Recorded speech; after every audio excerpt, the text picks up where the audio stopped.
এক পিস মাংস ছিল, এক পিসও না মানে পোড়াটা লাগে নাই। আর এই মাংসটা দিয়ে এত মজার একটা ভর্তা করেছিলাম, আর বাসায় সবাই খেয়ে এত প্রশংসা করলো যে যখন তখন শেষ হয়ে গেল। আসসালামু আলাইকুম সবাইকে। আর এখানে দেখেন প্রথমে আমি একটু প্যানের মধ্যে তেল দিলাম, সয়াবিন তেল, তারপর হচ্ছে রসুন কুচি আর পেঁয়াজ কুচি দিলাম, কাঁচামরিচ দিলাম আস্ত আর কি। তারপর এগুলাকে একটু হালকা ভেজে নিচ্ছে। আর এখানে দেখেন আদাগুলো একটু লম্বা লম্বা করে আমি কেটে নিয়েছি, আর আদাগুলো কিন্তু একসাথে ভেজে নিলাম। তারপর হচ্ছে এই যে এখানে মাংস টুকরো করে কাটা, এখানে আদা রসুন দিলাম, জিরা বাটা দিলাম, তারপর দিলাম লাল মরিচের গুঁড়া, আর এখন একটু কালারের জন্য হলুদের গুঁড়া দিলাম, আর দিব এখন ধনে গুঁড়া, আর এখন দিয়ে দিলাম গরম মশলা গুঁড়া, আর দিয়ে দিলাম স্বাদ মতো লবণ। তারপর হচ্ছে উপকরণগুলো ভালো করে মানে মাংসের গায়ে গিয়ে মাখিয়ে নিলাম। আর আপনারা চাইলে এটা মেরিনেটও করে রাখতে পারেন, কিন্তু আমি আর কি মেরিনেট করি নাই। আর এখন ওই প্যানের মধ্যে আর একটু তেল অ্যাড করলাম এখানে। তারপর হচ্ছে মাংসগুলা এখন এটার সাথে দিয়ে ভাজবো।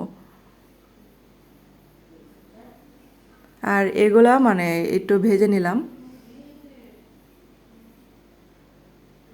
তারপরে যে ভাজার পর এখন এই যে একটু পানি দিয়ে দিলাম,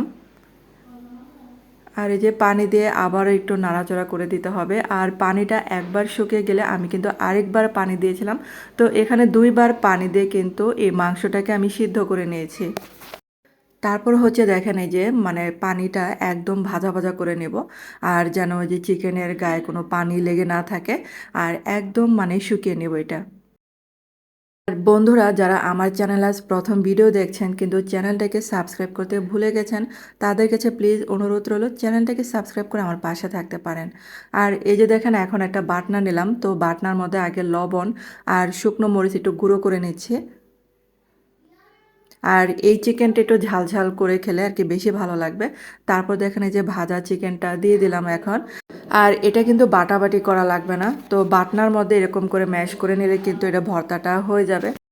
তো বাটাবাটি ঝামেলা ছাড়াই কিন্তু এই ভর্তাটা করা যায়। আর এই ভর্তাটা যারা একবারও এখনও খান নাই তারা কিন্তু অবশ্যই এই রেসিপি দেখে বানিয়ে খেতে পারেন। এত মজার যে চিকেনের ভর্তা হয় আগে কখনো মানে এরকম করে খাওয়া হয় নাই। আর মানে এই ভর্তাটা এত মজা লেগেছিল যে আপনাদের কাছে শেয়ার করলাম। তারপর হচ্ছে এখনও যে পেঁয়াজ ভাজা এই যে কাঁচামরিচ ভাজা যেটা করেছিলাম সেটা দিয়ে দিলাম। এখন এটা আবারও যে ম্যাশ করে নিচ্ছে। আর এটার একটা গোপন সিক্রেট হচ্ছে এই যে লেবুর খোসা, তো এই লেবুর খোসাটাকে কুচি করে দিলাম, আর এটা অবশ্যই দিবেন। আর যদি মানে না দিতে চান তাহলে এখানে এক পিস লেবুর রস মানে চিপে দিতে পারেন।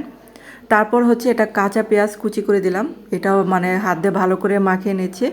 আর এখন দিলাম সরিষার তেল, তো সরিষার তেল ছাড়া তো ভর্তাটা কমপ্লিট হবে না। আর যে হয়ে গেল কিন্তু এই মজার ভর্তাটা। তো এই মজার ভর্তাটা রেডি। বন্ধুরা আপনাদের কাছে কেমন লাগলো অবশ্যই কিন্তু কমেন্ট করে জানাতে পারেন। আর এই ভর্তা দিয়ে আপনি অনেকগুলো ভাত খেতে পারবেন, এত মজার এই ভর্তাটা।